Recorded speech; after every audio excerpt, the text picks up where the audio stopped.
Good Wednesday evening, July 23rd, and welcome to the NCWLIFE Evening News. I'm Grant Olson.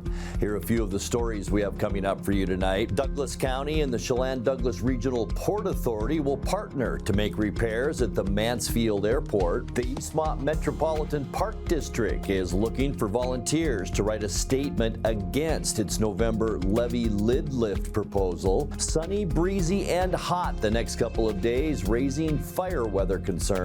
Your full local weather forecast is coming up.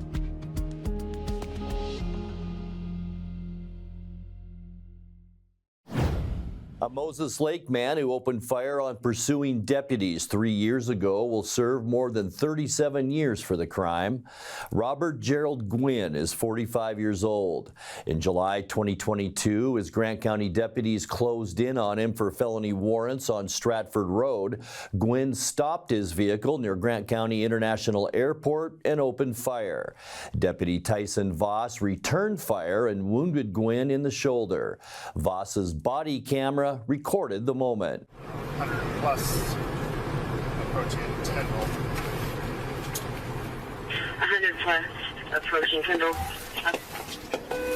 Shots fired. Shots fired. Shots fired. 130.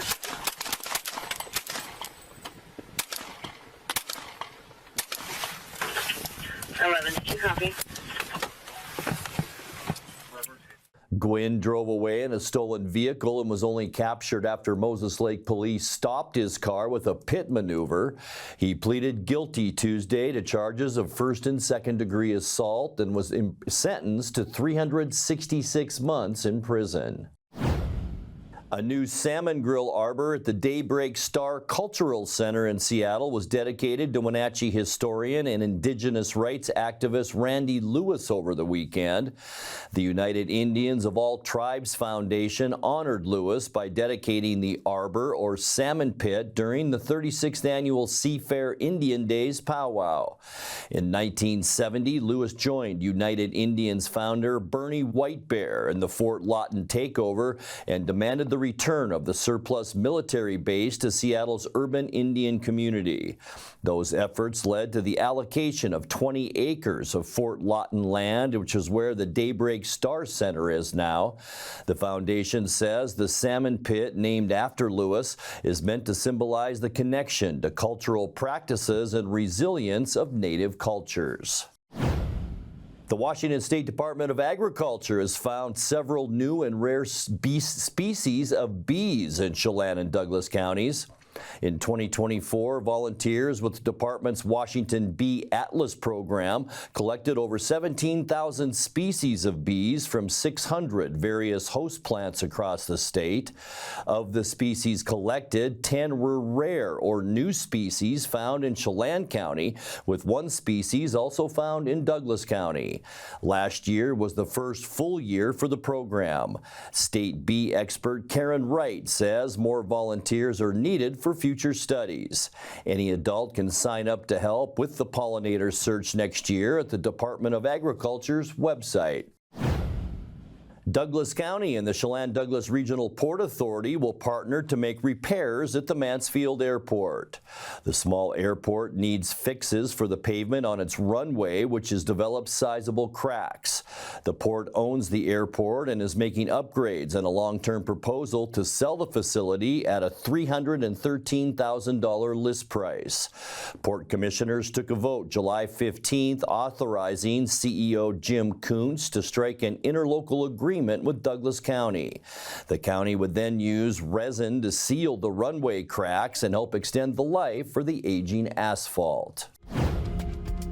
When we come back, landlords and tenants now know the upper ceiling for any rent increase next year. And the Grant County PUD has launched a survey to collect customers' views on the Clean Energy Transformation Act requirements. I'm Grant Olson, and you're watching the NCWLIFE Evening News. Central Washington Water understands the power of healing waters. If part of your wellness routine includes hot heat from a sauna, Central Washington Water now carries indoor and outdoor infrared and hot rock saunas by Tilo. Research shows there are many health benefits to a cold plunge after a good workout or relaxing time in your sauna. Harness the power of water in a hot spring spa, plug-and-play spas, a Tilo sauna, or a cold plunge tub. Stop by Central Washington Water, your wellness experts. Between juggling groceries, preparing meals, and lending a helping hand, you're a hero without a cape. But who's there to support you? Aging and Adult Care honors caregivers like you, the relatives, friends, and neighbors, helping loved ones remain safely at home. Aging and Adult Care offers chore services, respite, personal care, and more. Serving Chelan, Douglas, Grant, Lincoln, Adams, and Okanagan counties, call Aging and Adult Care at 1-800-572-4459 for caregiver support.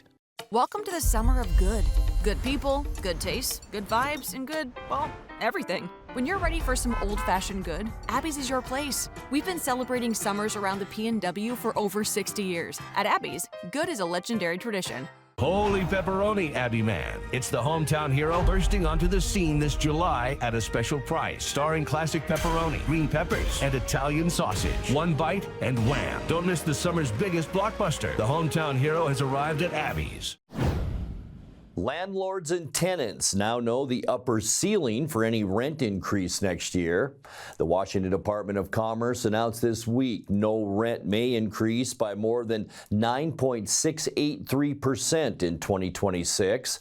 The cap applies to all rental units in the state thanks to a residential landlord-tenant law signed by Governor Bob Ferguson in May. Under the law, Commerce Agency sets the new rent cap each July based on data from the U.S. Bureau of Labor Statistics. The Grant County PUD has launched a survey to collect customers' views on the Clean Energy Transformation Act requirements. The Clean Energy Act was passed into law in 2019 and requires state utility companies to remove all carbon from their energy supplies by 2045. It also requires utility companies to offer income qualifying bill pay assistance to customers from underrepresented or vulnerable communities. The 11-question survey is anonymous and available on the PUD's website. The Eastmont Metropolitan Park District is looking for volunteers to write a statement against its November levy lid lift proposal. The park agency wants to increase the amount of property taxes it collects to maintain public parks and recreation spaces. The district's current levy rate of 15 cents per $1,000 of assessed property value, and the proposal would raise that levy rate to 22 cents. Entities proposing a levy lift or bond measure must ask volunteers to serve on pro and con committees and then write for and against statements for the voters' pamphlet. The district already has volunteers in support but needs volunteers against the proposal. Those interested can contact the Douglas County Elections Office or the Parks District. Coming up next, it's now been 51 days since the Decker sisters, Paityn, Evelyn, and Olivia, were found murdered in the Upper Icicle Valley, allegedly by their own father, who is still at large. In tonight's feature story, we will get an update from Chelan County Sheriff Mike Morrison. Be extra careful out there the next couple of days as breezy and hot weather conditions raise fire weather concerns. I'll have your full local weather forecast and more straight ahead as the NCWLIFE Evening News continues right after this. There's no place like home, because home is where we're totally comfortable. It's where we can be ourselves and let our guards down. It's where we make memories, and we're always imagining new ways to keep it totally comfortable. Carrier, total comfort, totally happy. Call Alpine Air Heating and Cooling today.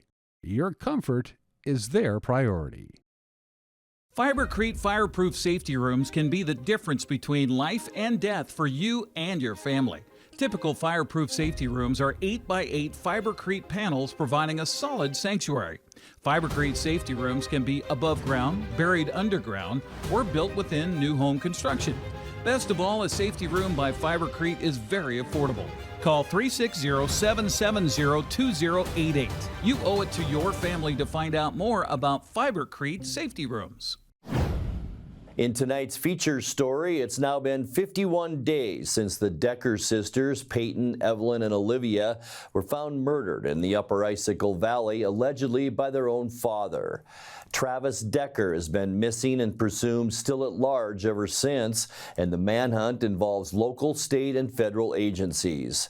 NCWLIFE's Jefferson Robbins spoke last week with Chelan County Sheriff Mike Morrison, whose deputies found the Wenatchee girls' bodies and who have been carrying out the investigation ever since. Morrison says despite uncertainty about whether Travis Decker is still alive, the search to bring him to justice continues. Do you still have reason to believe that Travis Decker is alive, or do you think he's ended his own life? As I'm looking at it right now, he's unaccounted for. And of course, we recognize there's a strong possibility that he did take his own life. In talking with the U.S. Marshal Service, we pulled up 5 other cases that were similar in the tracks, and they were estimating that usually it's about a quarter of a mile outside of where the scene initially took place. We've made really strong efforts to go and search that area again, but we also recognize too there's a potential that he could be actively still fleeing from us, and that has given him a pretty big area to hide in, and that's why the U.S. Marshal Service has really come up strong. I mean, their technology, their ability, their background in this, and this is their area of expertise and specialty to track people once they get into civilization or outside. And then of course we utilize those individuals who are well versed in searching within wooded, tough terrain areas when you have the U.S. Customs and Border Patrol's tracking team and also U.S. Forest Service out there. And we brought in Kittitas County as well. I shouldn't say we brought them in, they offered their services to us, and they had experience doing a similar search, same area back in 2020. And Sheriff Myers really came out and kind of expressed those areas we did really well at the time and areas we did not do so well. And he brought that expertise and knowledge in, and we're thankful for him coming alongside of us. Well, a month and a half might be too early to ask this question, but it does seem like a long time. So at what point is the search called off? At what point do you say, we've looked everywhere we can and in every way we can? Yeah, we're being careful with the resources we have. We understand that taxpayer dollars that come back and fund our agency are limited. So when we do get credible information of areas to search, we're following up on that. But I think the heavier, more intense search effort that you saw in the beginning of this campaign has certainly been brought back a little bit, and now you're seeing more of a directed effort. When we do get information like Idaho, we're going to deploy resources there. Otherwise, we're going to continue to focus on the investigative side, make sure the case is ready for trial, and that if we do have other information we want to follow up on, or like, hey, let's recheck this, like we had with the initial crime scene where we brought the search and rescue team with the volunteers back to work with marshals and our deputies to research. Those are things that we will continue to follow up on and do. But I feel like we're headed in the right direction with the criminal investigation. Thanks to Sergeant Lewis, Chief Moody oversees operations of really coordinating this, and then the detectives who have just been dumping their heart and soul into this case to ensure we are presenting the best case forward when we do go to trial. A lot of agencies were looking for Paityn, Evelyn, and Olivia after they were declared to be missing on about May 30th. It was your people who found them on June 2nd. Who found their bodies. It's been your people who have been, I think, night and day on this case locally ever since. Given the amount of effort and given the amount of time that's passed, how is morale doing in your department? How are your people doing with this case? Yeah, well, first I want to back up a little bit and say Chief Reinfeld, the Wenatchee Police Department, they've done an excellent job. Especially, I give Detective Hewitt a lot of credit. If it hadn't been for his work that he put in over the weekend to give us information on the following Monday, like kind of more of a general area to search, we would have been looking through 2,900 square miles of a county. So he really gets a lot of credit for putting us on the right path to search. And of course, Deputy McLeod, just being well versed in our Forest Service area. When you get back in the federal land, especially up the Icicle, he had a general idea where he knew or he believed that individual was going to be, went there, checked it out, so I appreciate that. But when you look at just the overall effort that our deputies who've been answering the calls still, we've been doing the majority of the investigation, and our detectives, they've been running hard. And we talked about bringing in CISM support, so crisis intervention stress management, peer support members, and also psychologists, thanks to the Washington State Patrol providing theirs. We also brought ours in, and making sure that we're providing means for our deputies to be able to decompress mentally, and then also encouraging them to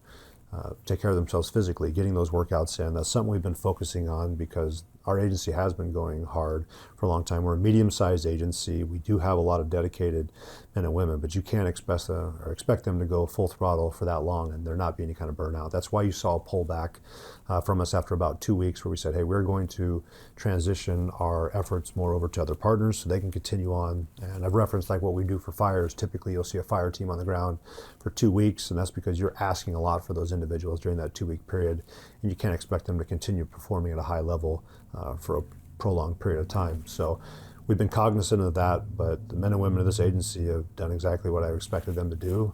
They stepped up, they're professional, they handled calls, and they took really a horrible situation that has rocked a community and a family, but also rocked our agency, and continue to stay the course. And I think really led up to our core values. They still maintain integrity and teamwork and excellence, and that's what we wanted to see. And that's what I would have expected from the men and women, because when the job called, they did what needed to be done.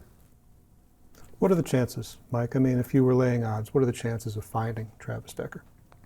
I still feel it's high, because we have individuals that not only from our agencies, but we're a very high tourist populated area when you come during the summertime. So we know a lot of individuals are out there, and you also get into hunting season. We know there's a possibility that come up. One of the cases I talked with former Sheriff Reichert, he had talked about an employee from Weyerhaeuser being out in more of the backwoods where it's not very well traveled, planting trees, and comes along a random bone sitting on top of a stump, and it's got some bite marks from what appeared to be a cougar later on. And it just happened to be a random cougar found a bone from one of the victims of the Green River Killer, dragged it to a stump, and it just takes little breaks like that for us to be able to maybe get some closure on this case. So we're still optimistic. We know that we have a daunting challenge ahead of us, but I do believe that we can get closure for this case. It may not be in the next couple of months, it might be in the next couple of years, but I mean, eventually time should work in our favor, and we're hoping that we'll get that break.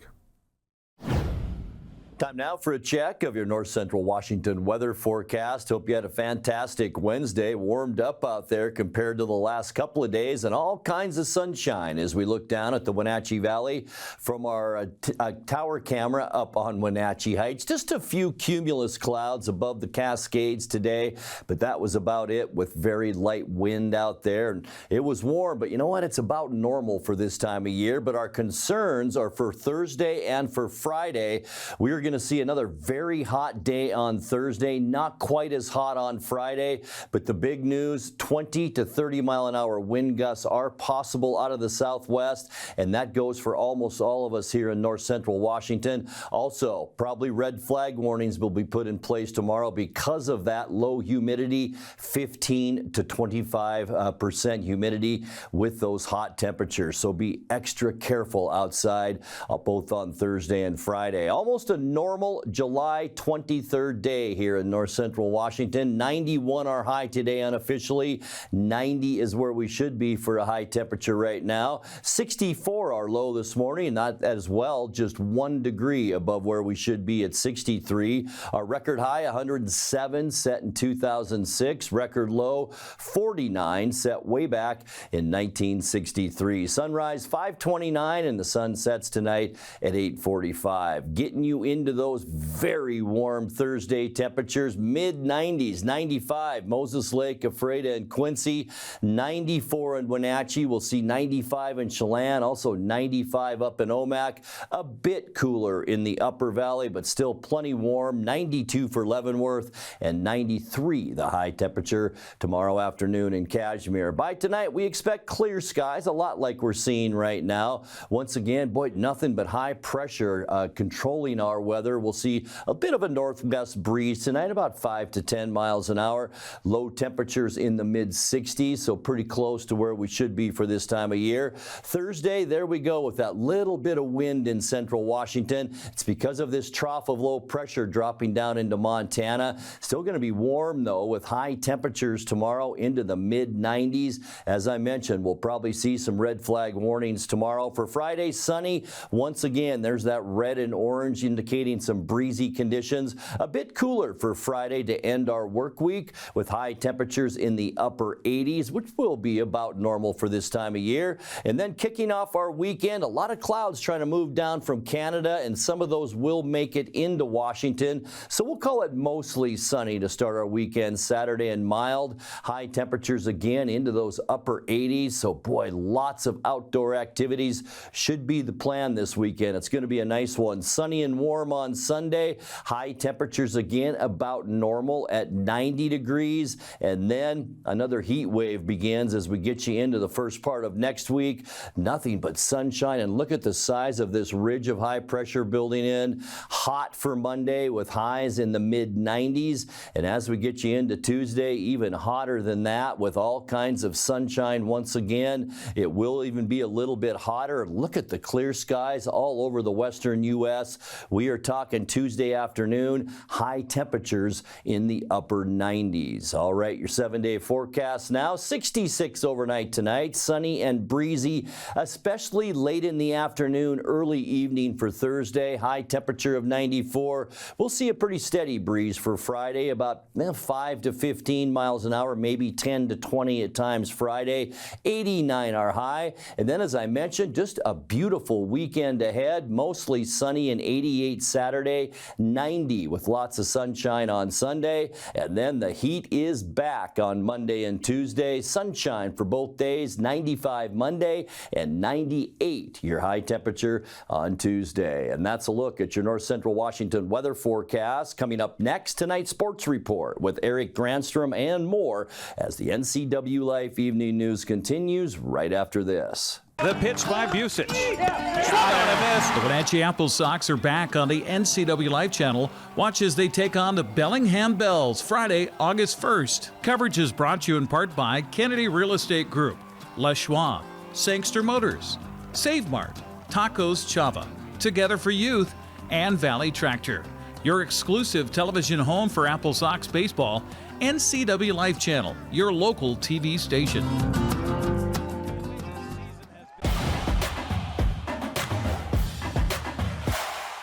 Well, the sockeye salmon fishery opened this morning on Lake Wenatchee. I was able to go up at 4 o'clock in the morning and get the lines in the water by about 5:15 and had some success. I have a fish on this outside rod here. Kind of looking a little funny. We'll take a look.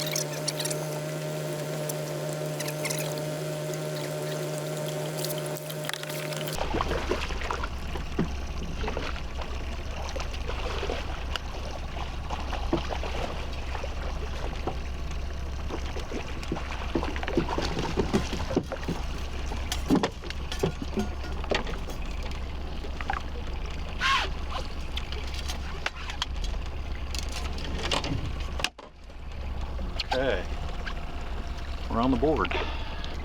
There we go. So what we're after here on Lake Wenatchee.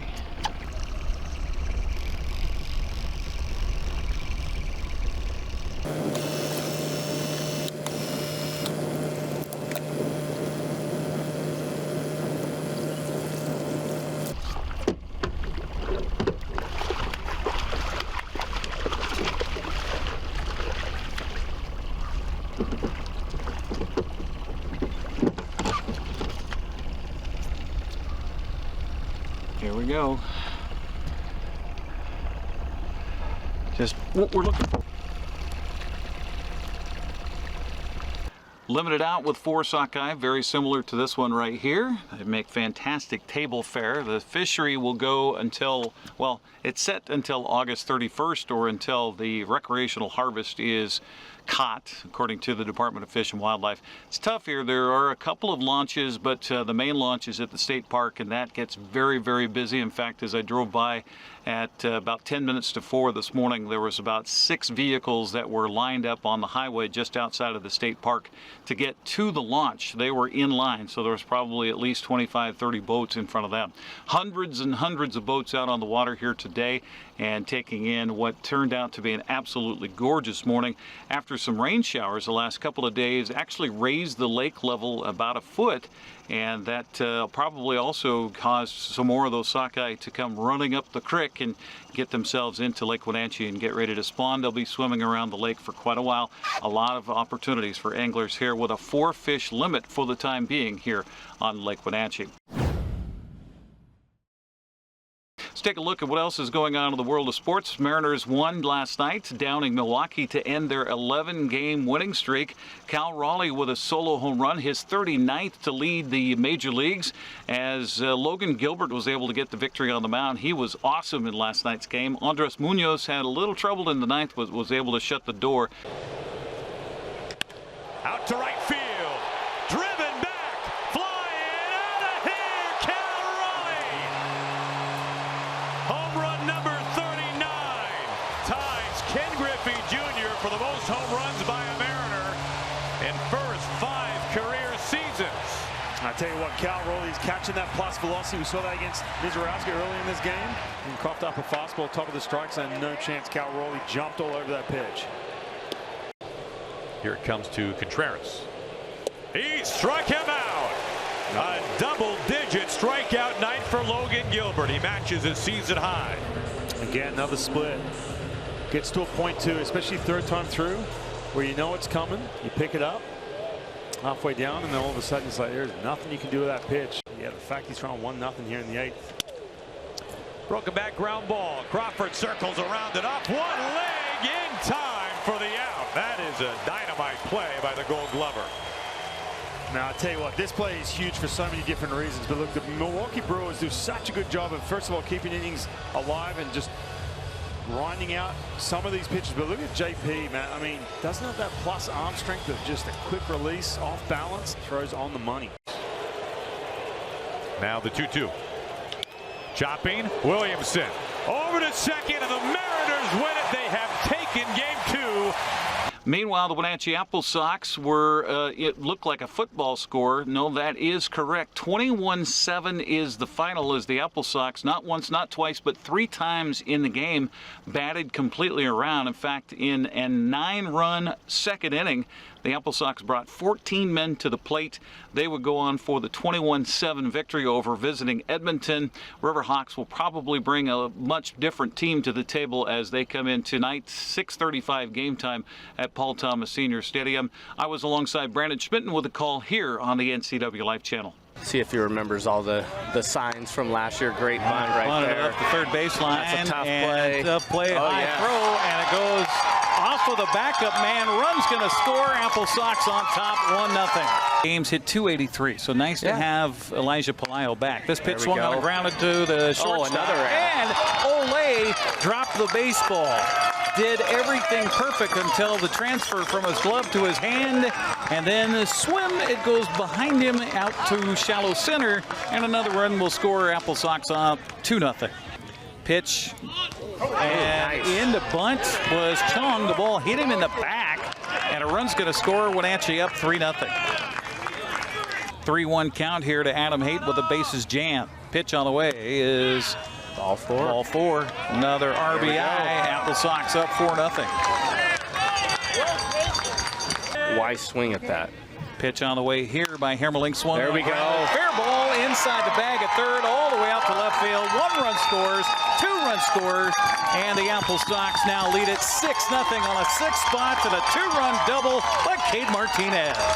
Yeah, I was thinking Pasco Pitch get over his head. Swung on, hit into right center field. That's going to score 2 more. Apple Sox up 8-0. Pitched by Mason Chamberlain.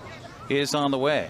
And this bounces in, got away goes enough. all the way to the backstop. Great read. And Great running home read. on the play is the runner from third. Another run will score. Madriaga scores on a head-first slide, and it's now a 9-0 Apple Sox lead. Bases loaded for the Riverhawks. Pitch on the way, swung on a fly ball to deep left center. On the run is Philip Chong, Almost and reaches overran it, up, didn't he? makes the catch for the outs, and that'll be it. So the Apple Sox get the win and gain a little more advantage as far as securing a playoff spot. Looking at wild card right now, but who knows? They still have 14 games left to go. They could find themselves in a North Division title for the second half. That would give them the number 2 seed and home field advantage. Up here at Lake Wenatchee for the sockeye fishery, I'm Eric Grandstrom on the NCWLIFE channel. And that will do it for our newscast tonight. For more news from around North Central Washington, you can find us at ncwlife.com, on our social media channels, or on our mobile app for iPhone and Android. And remember, if you see news happening, we'd like to hear from you. Email us at news@ncwlife.com or give us a call at 888-6295. I'm Grant Olson. Thanks so much for being with us, and have a great night.